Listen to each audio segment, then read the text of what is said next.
Bismillahirrahmanirrahim. Assalamualaikum warahmatullahi wabarakatuh. Alhamdulillahi rabbil alamin. Wassalatu wassalamu ala rasulillahil karim nabiyinal amin Sayyidina Muhammadin wa ala alihi wassahbihi wa ummatihi ila yaumiddin wa ba'd. Faya ahbaballahi wa ahbaba rasulihi sallallahu alaihi wasallam, usi nafsi wa iyyakum bitaqwallahi faqad fazal muttaqun fala tamutunna illa wa antum muslimun. Faqala ta'ala ya ayyuhalladzina amanu taqullaha haqqa tuqatih wa la tamutunna illa wa antum muslimun. Saudara-saudariku, berjumpa kembali dalam kajian Kitab Shaum, mengambil referensi dari karya fenomenal Al-Imam Al-Bukhari, yaitu kitab Sahih Al-Bukhari. Hari ini kita telah sampai di hari yang keempat di bulan Ramadan, dan ini hari Jumat pertama di bulan Ramadan. Kita bermohon pada Allah Subhanahu wa taala semoga hari ini kita dimuliakan oleh Allah Subhanahu wa taala bersamaan dengan kemuliaan Jumat, kemuliaan Ramadan, dan lebih dari itu kita bermohon pada Allah Subhanahu wa taala semoga seluruh amal ibadah yang telah kita tenun, kita tunaikan khususnya dari awal Ramadan sampai dengan detik ini berkenan diterima oleh Allah Subhanahu wa taala dengan penerimaan terbaik insyaallah. Baik, kita ingin coba lanjutkan bahasan kita di Kitab Shaum. Kali ini kita akan masuki hadis yang keempat. Ya, masih dalam pembahasan Kitab Shaum. Kemarin kita ambil bab wujub shaum Ramadan dan telah kita tuntaskan 3 hadis. Dan di hari yang keempat ini kita akan masuki bab yang baru. Ya, bab yang kedua yaitu bab fadli as-shaum. Bab tentang keutamaan puasa. Jadi ketika kita menunaikan puasa ini, apa yang kita dapatkan? Ya, motivasi yang terbaik yang disampaikan oleh Nabi Shallallahu Alaihi Wasallam sehingga menjadikan kita semakin bersemangat untuk menunaikan ibadah. Dan ini manhaj, ya, manhaj Rabbani dan manhaj Nabawi. Jadi Allah sendiri sudah menyampaikan kepada kita tawaran-tawaran kebaikan, keistimewaan, kemuliaan di balik ibadah yang kita tunaikan. Seperti kita ambil Quran surah ketiga Ali Imran misalnya di ayat 133 sampai 134. Ya, wasari'u ila maghfiratin min rabbikum wa jannatin arduha as-samawati wal ardu u'iddat lil muttaqin. Bergegaslah Anda untuk senantiasa berintrospeksi diri, bermuhasabah. Tidak ada yang sempurna, jadi kita harus belajar memperbaiki hal-hal yang kurang di masa lalu untuk menjadikan pelajaran lebih baik di masa yang akan datang. Kemudian berharaplah kata Allah untuk mendapati tempat tinggal terbaik saat kembali kepada Allah di akhirat. Karena disiapkan satu surga seluas langit dan bumi. Allah menyiapkan surga seluas langit dan bumi untuk orang-orang yang bertakwa. Nah, ini motivasi terbaik. Jadi Allah meminta kita menunaikan satu ibadah, pekerjaan, aktivitas, amal saleh yang nanti hasil yang didapatkan dari itu semua Allah balas dengan surga yang seluas langit dan bumi dengan segala keindahannya. Ustaz, apakah ini keluar dari jalur keikhlasan? Tidak. Karena ikhlas itu mengerjakan sesuatu semua karena Allah. Nah, ini Allah yang perintahkan. Jadi masih dalam term ikhlas di sini. Allah yang perintahkan, kamu beramal, nanti aku kasih surga. Ya, berharap dapat surga. Jadi ketika kita beramal, berharap untuk mendapat surga karena perintah Allah, maka ini pun masih masuk dalam kategori ikhlas, menunaikan sesuatu karena Allah. Dan karena Allah itu karena mengikuti perintah Allah Subhanahu wa taala. Ya, nanti ada tingkatan-tingkatan terkait dengan keikhlasan dalam ibadah. Ya, di antara tingkatan itu adalah menekuni satu ibadah karena perintah Allah untuk mendapatkan surga misalnya, dan tingkat tertingginya untuk mendapatkan ridha Allah. Ya, ridha Allah, wa ridwanu minallahi akbar, dan ridha Allah itu yang paling tinggi yang disampaikan di surah Ali Imran di ayat yang 14 sampai 15 itu, ya, khususnya di ayat yang ke-15 nanti wa ridwanu minallahi akbar, dan keriduan Allah itu tingkat tertingginya. Ya, saya terserah Allah nih, mau dikasih surganya yang biasa atau dikasih yang mana, yang penting ridha Allah saya dapatkan. Nah, orang-orang yang berharap tadi, maka diberikan rincian amalan di ayat 134-nya. Alladzina yunfiquna fis sarra'i wad dharra wal kadhimina al ghaidha wal 'afina 'anil nas wallahu yuhibbul muhsinin. Yaitu orang-orang yang senang berbagi dengan sesamanya, sanggup menahan amarah, kemudian mampu memaafkan kesalahan orang lain, dan Allah mencintai orang-orang yang senantiasa menenun kebaikan dalam kehidupannya. Nah, jadi kalau kita banyak berbuat baik dalam kehidupan, dikerjakan karena Allah, kemudian kita bisa mencoba untuk saling memaafkan ya karena Allah, menahan amarah pada yang tidak produktif, kemudian saling berbagi dalam kehidupan. Ini kan hubungan sosial kehidupan, sisi humanisme ya yang kita tata dengan interaksi sesama kita.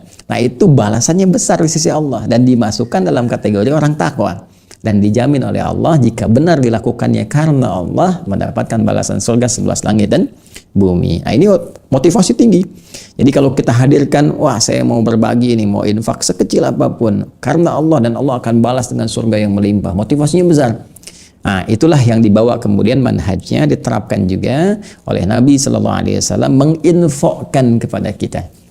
Mudah bagi Nabi untuk memerintahkan saja.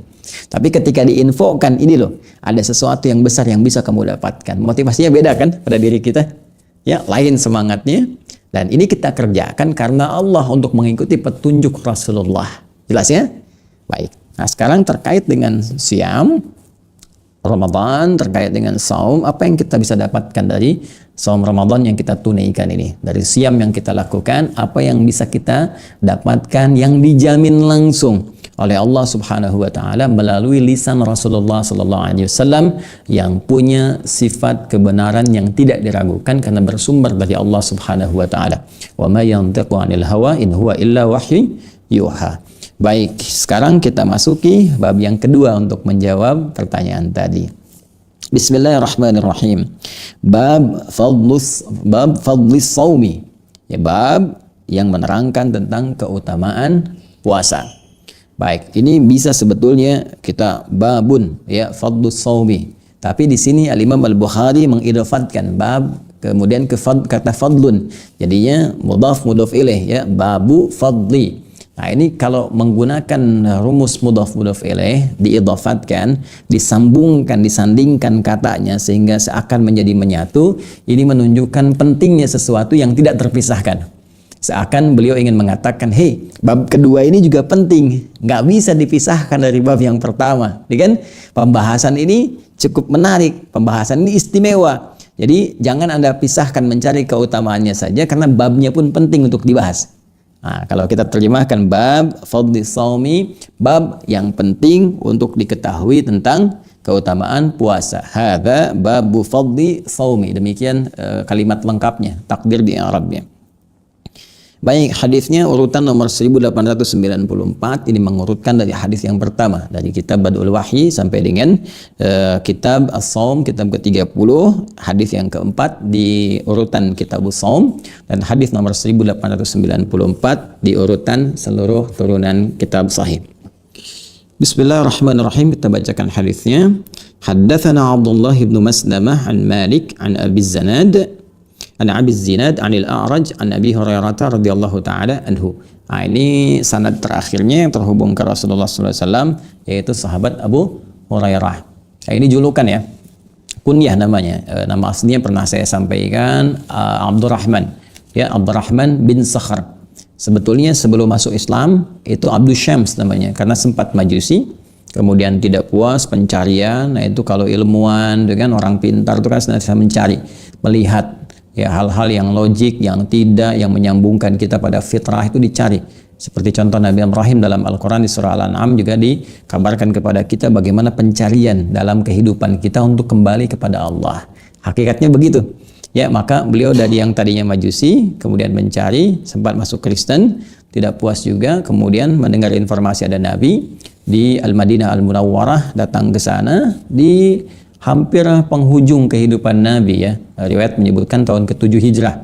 Tahun ke-7 Hijrah berarti 3 tahun sebelum Nabi SAW itu wafat. Maka ketika sampai berjumpa dengan Rasulullah, melihat bagaimana akhlak beliau, tuturnya yang sangat indah, konsistensi dalam kehidupannya, Masya Allah, langsung memutuskan untuk bersyahadat dan masuk Islam. Dan demikian ajaran Islam yang indah gitu ya. Berdakwah lewat akhlak itu Masya Allah sangat positif, sangat cepat, dan lebih dibandingkan dengan tuturan kata-kata saja. Karena itu saya selalu penting menanamkan kepada diri pribadi dan kita semua, akhlak itu diutamakan. Apapun profesi kita, Ya, Anda di birokrasi, di diplomasi, misalnya di perusahaan, jadi guru, jadi macam-macam, tunjukkan akhlak mulia sebagai orang muslim. Orang Islam gak korupsi, orang Islam gak menipu, orang Islam disiplin, orang Islam baik, gitu kan? Orang Islam sabar, orang Islam tawadhu dan sebagainya. Begitu itu tumbuh dalam kehidupan kita, itu sangat mudah orang mengenal keislaman. Jadi pancarkan cahaya Islam itu dalam perilaku kita. Tidak sekedar tertuliskan di buku-buku, tidak sekedar terfirmankan di mushaf, gitu kan? Atau terbacakan di hadis-hadis, tapi pancarkan lewat perilaku kita. Maka mudah orang mendapatkan hidayah dari Allah Subhanahu wa taala dengan jalan-jalan tadi, dengan izin Allah Subhanahu wa taala, dan cahaya Islam dirasakan dalam kehidupan. Baik, termasuk sahabat mulia ini ketika masuk Islam diganti namanya menjadi Abdurrahman. Bapaknya Sakhar disebut Abdurrahman bin Sakhar. Nah, jadi begitu masuk Islam, beliau merasakan. Nah, ini manhaj lagi. Ya, mohon izin ya kalau belajar hadis dengan saya khususnya, saya akan coba memberikan inspirasi dari sanad dulu sebelum sampai ke matan atau sisi informasinya. Jadi kita bisa belajar dari orang-orang terdahulu apa yang bisa kita ambil. Nah, tadi seperti tadi saya sampaikan, sahabat Abdurrahman ini bin Sakhar itu kan masuk Islamnya termasuk kalangan akhir-akhir di antara sahabat. Kurang lebih 3 tahun sebelum Nabi SAW wafat. Nah, perhatikan cara berpikirnya. Wah, saya tertinggal nih. Yang lain sudah duluan. Abu Bakar As-Siddiq radhiyallahu ta'ala anhu sudah duluan. Umar sudah duluan. Utsman sudah duluan. Abdurrahman bin Auf sudah duluan. Saya terlambat gitu kan. Dan ini sesungguhnya yang paling hakiki, yang paling benar. Ini fitrahnya. Ini yang paling dahsyat, paling hebat. Merubah manusia jadi baik. Menciptakan peradaban, menciptakan pancaran pengetahuan dan sebagainya gitu kan. Akhirnya apa yang terjadi? Saya harus susul mereka.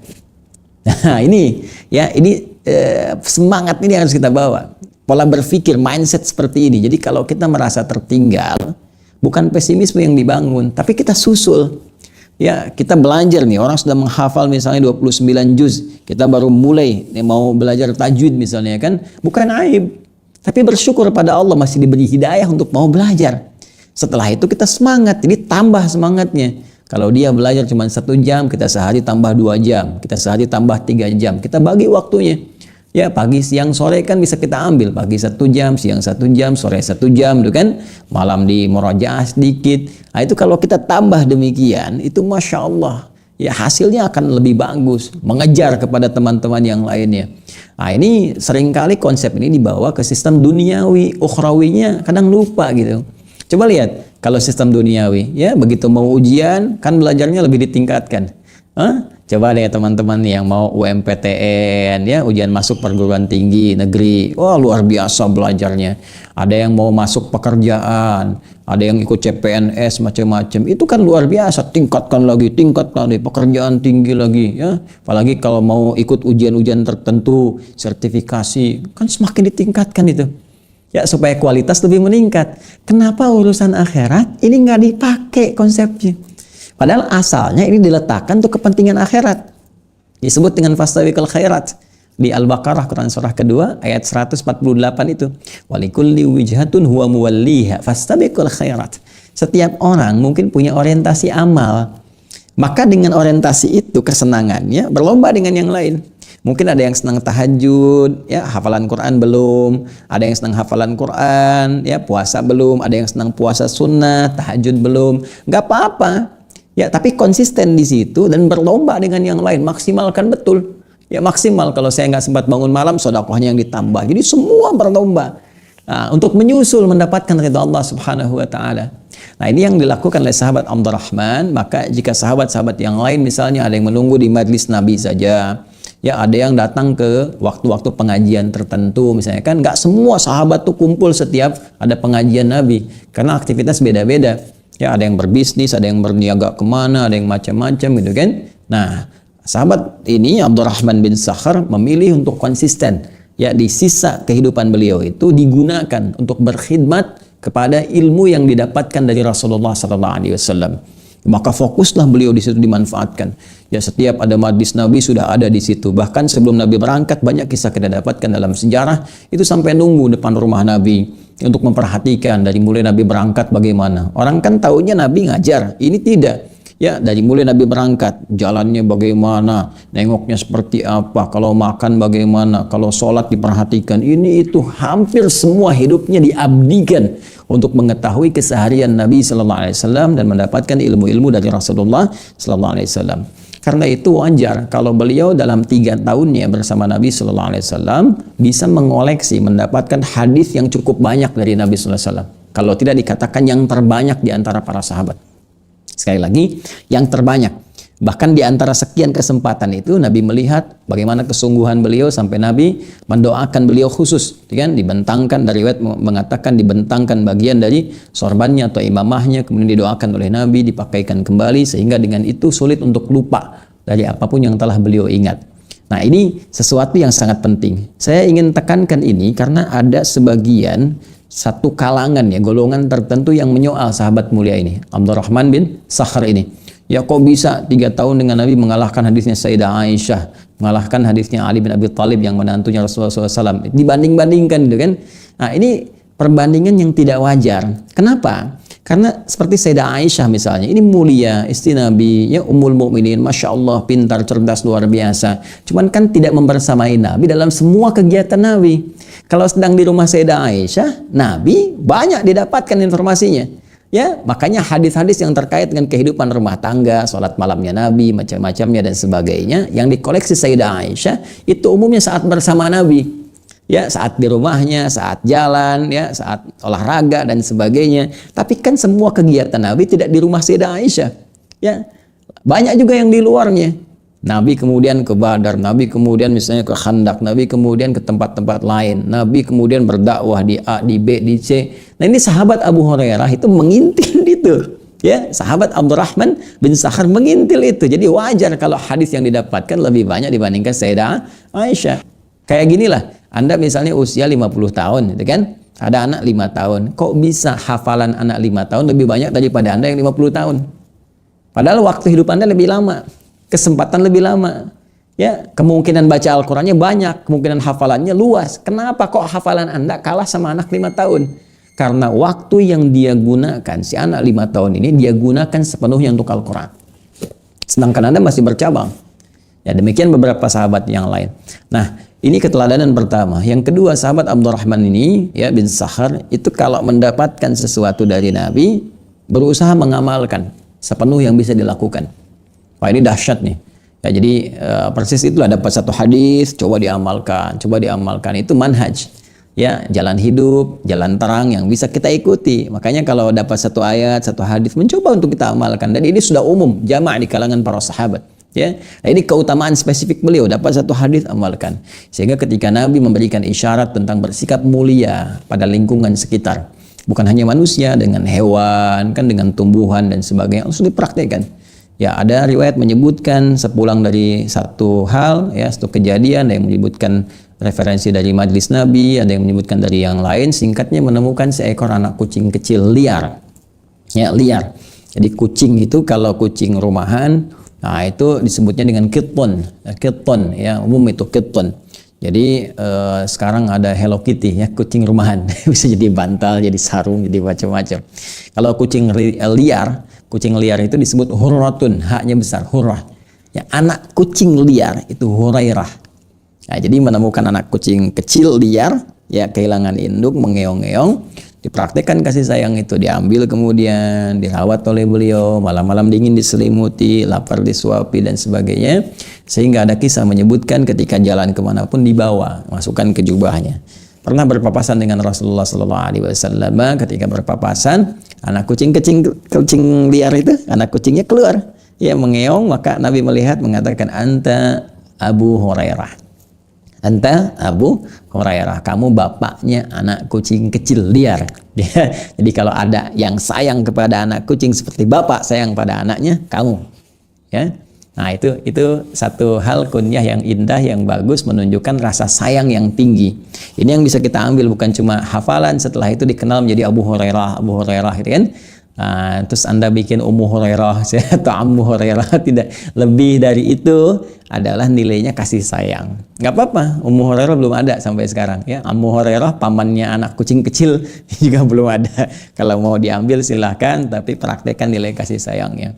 Nah, di antara sekian interaksi beliau yang mengumpulkan banyak hadis, konon ada yang menyebutkan sampai 7.000 hadis, adalah hadis yang dikutip oleh Imam Al-Bukhari dalam kitabnya ini yang kita akan bacakan riwayatnya.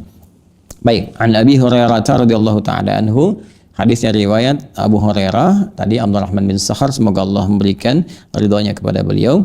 Anna Rasulullah sallallahu alaihi wasallam qaal, beliau menyampaikan bahwa Rasulullah sallallahu alaihi wasallam pernah ya bersabda, as-siyamu junnatun fala yarfuth wala yajhal wa in imru'un qatalahu aw syatamahu falyaqul inni sha'imun marrataini walladzi nafsi biyadihi la khulufu famis shaimi atyabu 'inda Allah ta'ala min rihil miski yatruku ta'amahu wa syarabahu wa syahwatahu min ajli as-siyamu li wa ana ajzi bihi wal hasanatu bi asyri amthaliha. Diriwayatkan juga di hadis Muslim nomor 1151.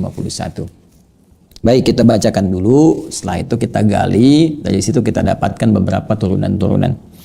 As-siyamu junnatun, puasa yang benar ditunaikan itu akan melahirkan perisai yang tidak tampak.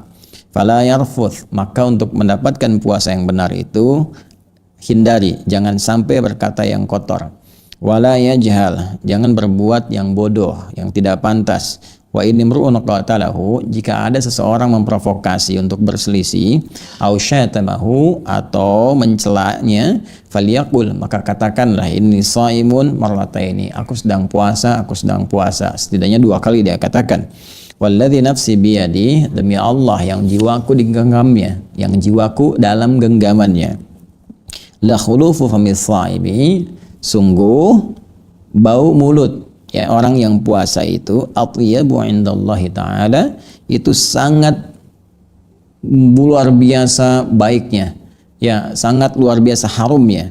Atyabu, sangat harum ya, indallahi ta'ala, di sisi Allah subhanahu wa ta'ala, min rihil miski, dari minyak kesturi ya, dari harumnya kesturi. Yatruku ta'amahu, karena dia telah meninggalkan makanannya, wa syarabahu, dan minumannya, wa syahwatahu, dan syahwatnya, min ajli, karena Allah subhanahu wa ta'ala.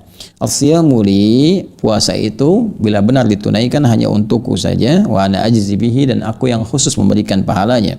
Wal hasanatu, dan satu kebaikan bernilai pahala itu bi asyri amthaliha, akan dibalas 10 kali lipat.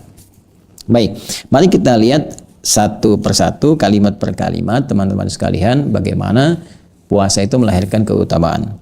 Qala Rasulullah sallallahu alaihi wasallam, Rasulullah SAW bersabda, perhatikan baik-baik, as-siyamu junnatun, puasa yang benar itu ditunaikannya akan melahirkan perisai. Nah, perhatikan baik-baik. Imam Al-Bukhari memberikan judulnya kan bab fadlis shaum, ya kan? Bab keutamaan saum kan? Baik, ini saya katakan mencakup umum. Pernah ingat ya, di awal saya sampaikan umum maknanya. Baik puasa yang teratur secara syariat ataupun yang pernah saya sampaikan di pertemuan lalu, ya puasa-puasa yang menahan walau tidak seluruhnya ditahan.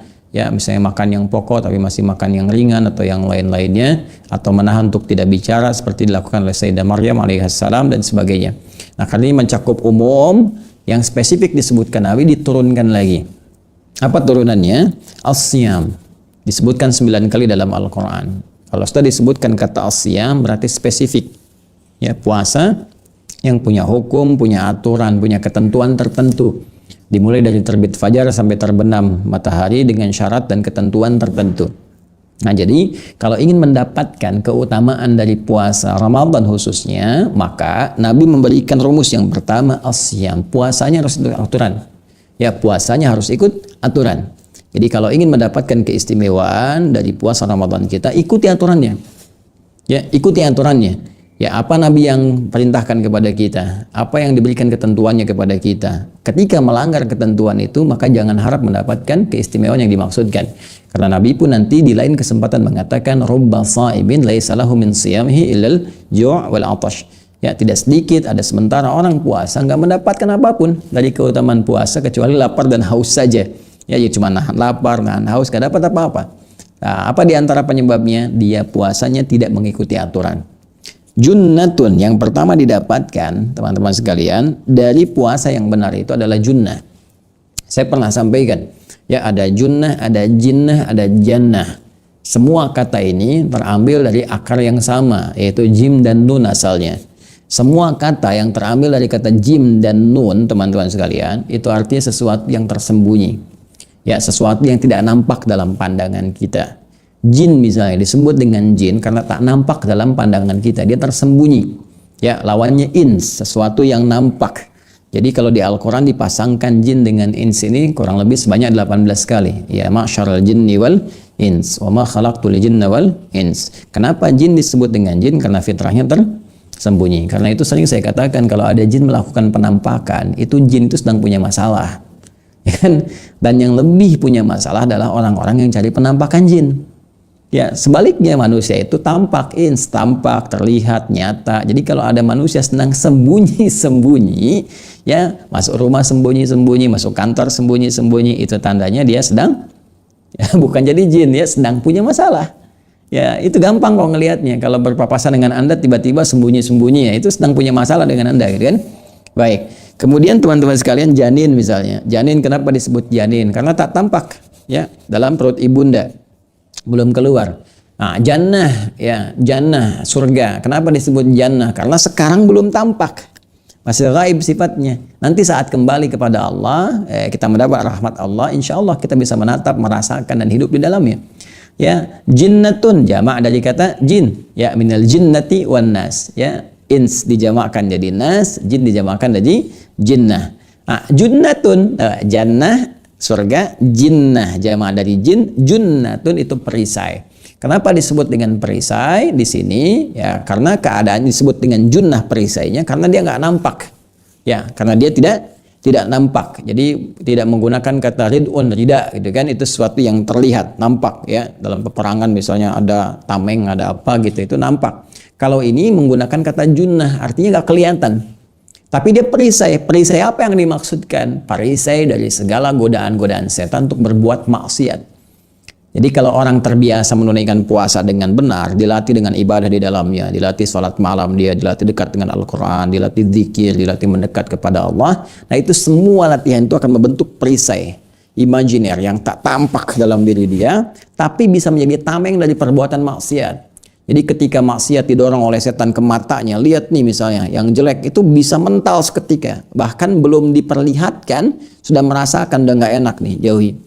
Ya, nah, diprovokasi misalnya kan kata-kata kotor atau jorok atau apa, dia sudah nggak suka. Ya, lihat tayangan aja nih, tayangan misalnya di TV yang nggak benar, misalnya kan, atau di internet atau macam-macam, dia sudah mau berpaling. Nah, itu perisai itu yang dimaksudkan.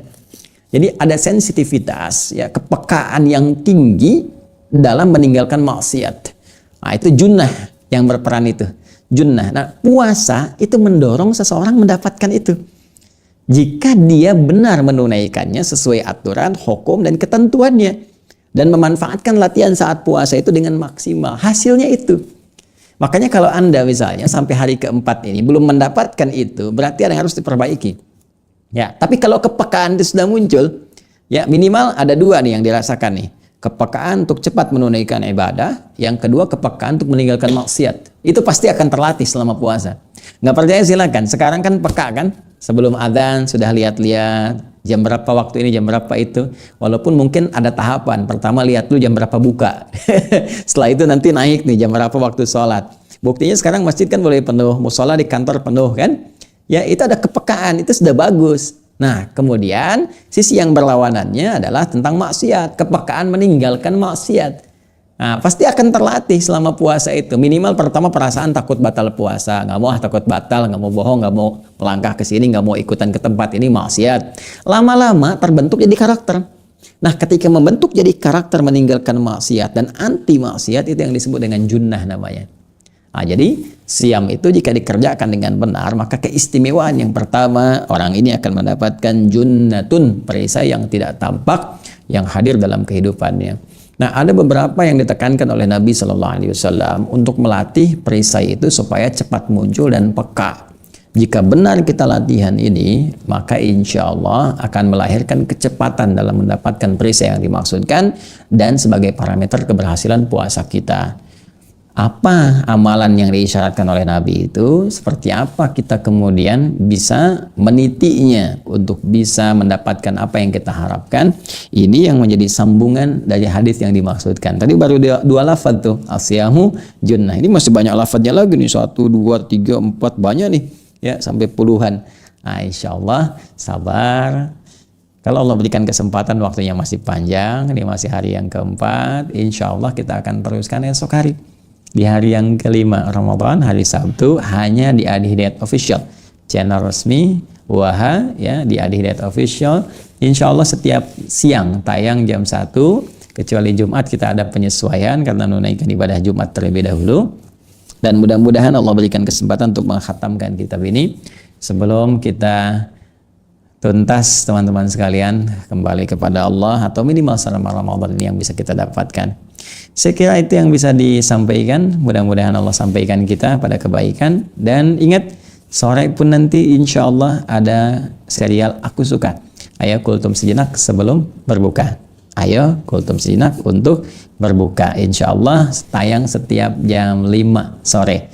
Ya, dengan izin Allah Subhanahu Wa Taala. Jadi Anda bisa nanti bersiap-siap setiap jam 5, ingatkan alarmnya teman-teman sekalian. Insya Allah serial Aku Suka bisa didapatkan. Yang tertinggal kembali ke buku catatan penuntut ilmu spesial Ramadan. Tinggal Anda scan barcode-nya di setiap hari, setiap serial, nanti insya Allah akan terbawa di situ. Demikian, semoga Allah muliakan. Allahumma taqabbal minna innaka antas sami'ul alim wa tub 'alaina innaka antat tawwabur rahim. Rabbana atina fid dunya hasanah wa fil akhirati hasanah wa qina adzabannar. Bi fadlika subhana rabbika rabbil izzati amma yasifun wa salamun 'alal mursalin wa akhiru da'wana alhamdulillahi rabbil alamin. Assalamualaikum warahmatullahi wabarakatuh.